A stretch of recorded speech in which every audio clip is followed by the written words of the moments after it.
The first snow of December blanketed the small Colorado town of Silver Creek in a gentle blanket of white, and Christmas lights sparkled on front porches. A peaceable, seemingly tight-knit community had a mystery haunting it for 15 years. Eager young artist Lily Parker, 8, loved exploring new places in her sketchbook after school under the maple tree, secretly yearning for a normal life. Her father, Ethan Parker, kept pushing her to focus on her studies because of his love for her and his belief that her little gift was her talent for drawing.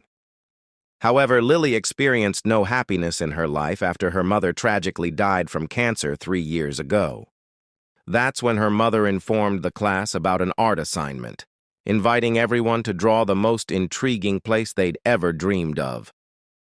Lily quickly drew a frozen lake with towering pine trees, a weathered cabin on a crumbling bridge, and a mysterious man dressed in a hat and badge.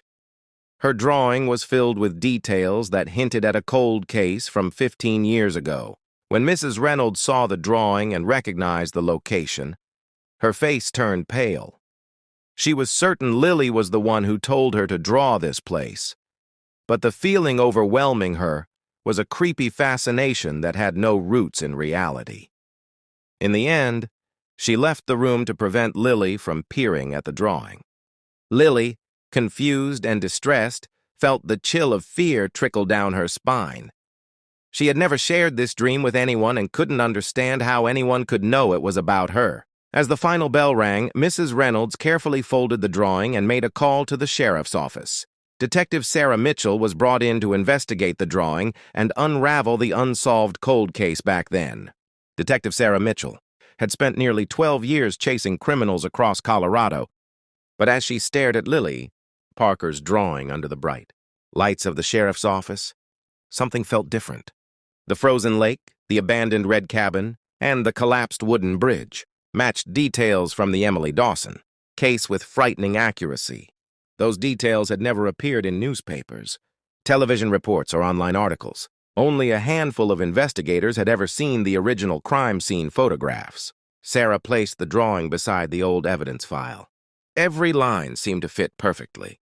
"This has to be a coincidence," one deputy muttered. Sarah wasn't convinced.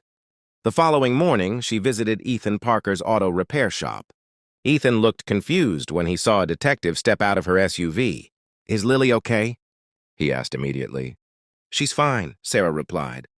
"I just need to ask a few questions." Over coffee in the small office behind the garage, Ethan explained that Lily had never been near the abandoned lake. Since his wife's death, their lives had revolved around school, church, and the repair shop. They rarely traveled outside Silver Creek. "She draws places from dreams," Ethan admitted quietly. "Sometimes she wakes up crying because they feel so real." Sarah nodded but said nothing. That afternoon she spoke with Lily alone, making sure the conversation felt more like a friendly chat than an interrogation. "Lily?" Sarah asked gently. "Have you ever seen that cabin before?" The little girl shook her head. "No." "Then why did you draw it?" Lily looked down at her sneakers.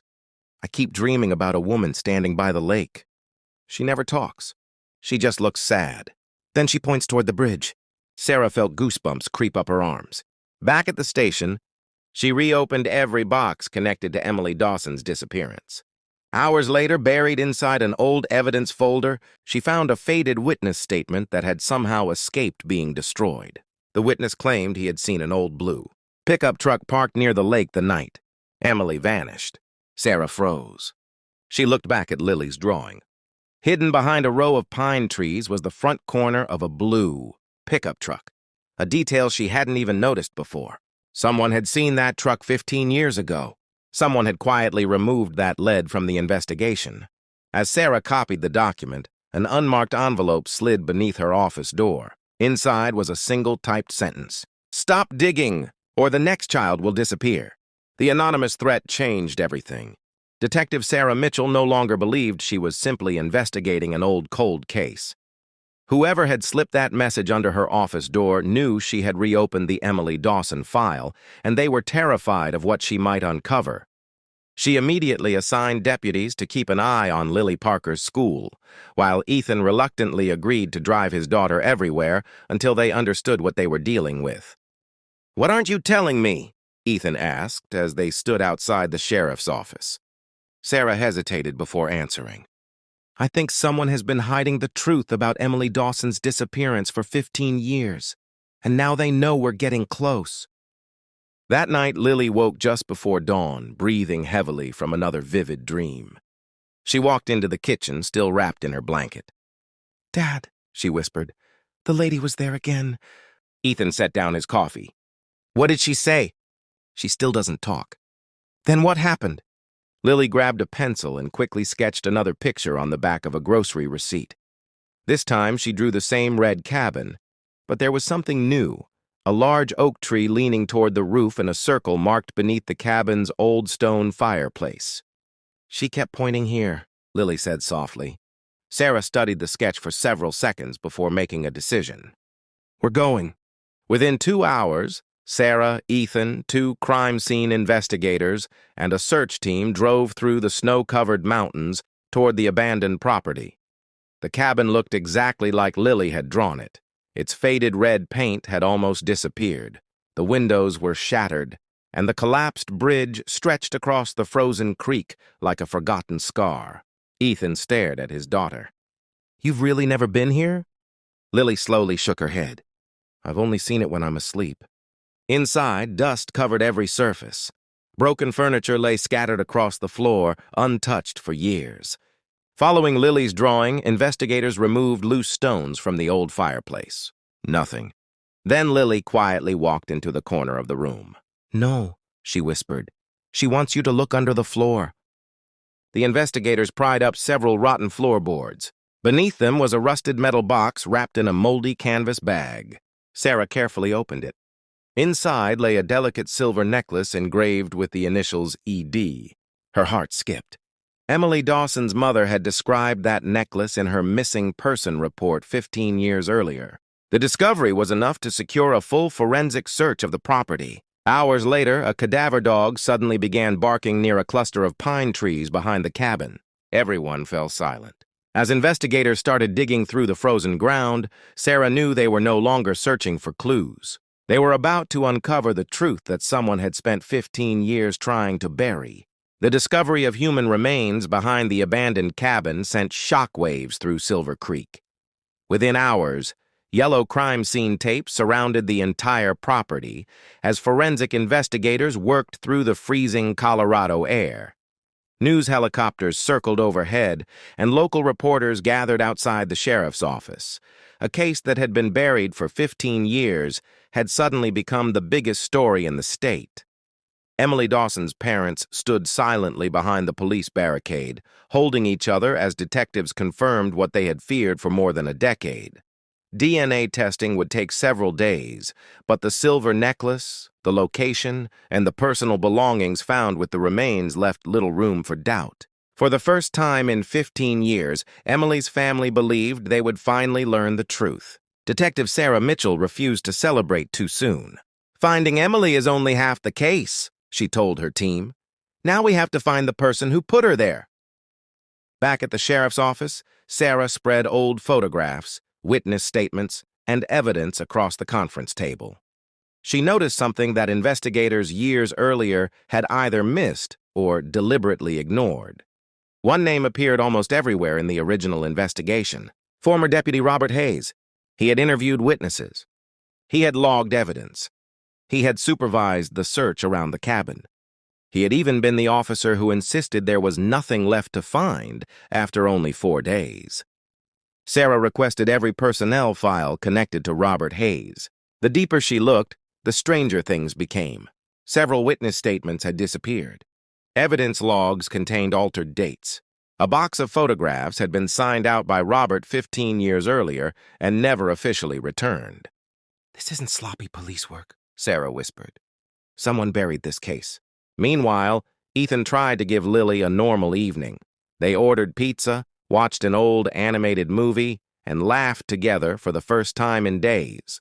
But just before bedtime, Lily walked to the living room window and froze.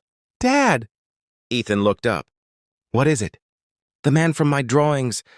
Her voice barely rose above a whisper. "He's outside." Ethan rushed to the window. Across the street, beneath a flickering streetlight, an older man wearing a dark jacket stood beside a faded blue pickup truck. The moment Ethan stepped onto the porch, the man climbed into the truck and sped away before the license plate could be read. The next morning, traffic cameras captured enough of the truck to identify its owner. The vehicle was registered to retired Deputy Robert Hayes. When deputies arrived at his secluded farmhouse with an arrest warrant, they found the front door wide open. The house was empty. His phone had been left on the kitchen table. His wallet was gone. On the dining room table sat a single handwritten note. The little girl should have stopped drawing. The handwritten note spread across the conference table like a dark cloud. The little girl should have stopped drawing. No one in the room spoke for several seconds.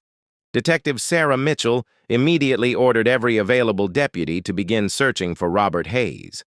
His bank accounts had not been touched, his cell phone had been abandoned, and his farmhouse looked as if he had left in a hurry. It was clear he had planned his escape long before the police arrived. Meanwhile, Ethan Parker refused to let Lily out of his sight. He drove her to school every morning, waited outside until the final bell, and picked her up every afternoon. Neighbors volunteered to watch the house, while deputies parked patrol cars nearby throughout the night. Still, the feeling that someone was watching them never disappeared. 2 days later, the DNA results arrived. The remains found behind the cabin belonged to Emily Dawson. Her family broke down in tears as Sarah delivered the news. 15 years of uncertainty had finally come to an end, but the man responsible was still free. That evening, Lily sat quietly at the kitchen table with her colored pencils. She hadn't drawn anything since the note was found. Ethan knelt beside her. "You don't have to draw anymore, sweetheart." Lily looked up with frightened eyes. "I know." She paused, but she came back. Ethan's heart sank. "Who?" "The lady." Lily slowly began sketching. This time, she drew a narrow dirt road leading through dense pine trees. At the end of the road stood the same abandoned red cabin, but behind it was something new, a weathered white church with a broken bell tower. Beside the church sat an old cemetery, and near the rusted iron gate she carefully drew a small wooden shed with a faded green roof. Sarah studied the drawing the moment Ethan brought it to the sheriff's office. "There isn't supposed to be a church near that cabin," one deputy said. An older records clerk overheard the conversation and suddenly froze. "There used to be one," he whispered. "It burned down nearly 20 years ago. Most people don't even remember it." Within an hour, Sarah assembled a tactical team. As police SUVs rolled through the snow-covered forest, every officer knew this could be their only chance to catch Robert Hayes alive. When they reached the abandoned church, the building stood in eerie silence beneath the gray winter sky. Sarah signaled her team forward. The cemetery was empty. The church was abandoned. Then one officer noticed fresh footprints leading toward the small wooden shed. Sarah slowly reached for the door handle. Before she could pull it open, a terrified little voice cried out from inside. "Dad, help me!" Lily was alive, and Robert Hayes was waiting. Sarah didn't hesitate. She quickly opened the shed door, swiftly caught a glimpse of 2 SWAT officers in the dimly lit cabin, and was instantly overcome with a sense of dread.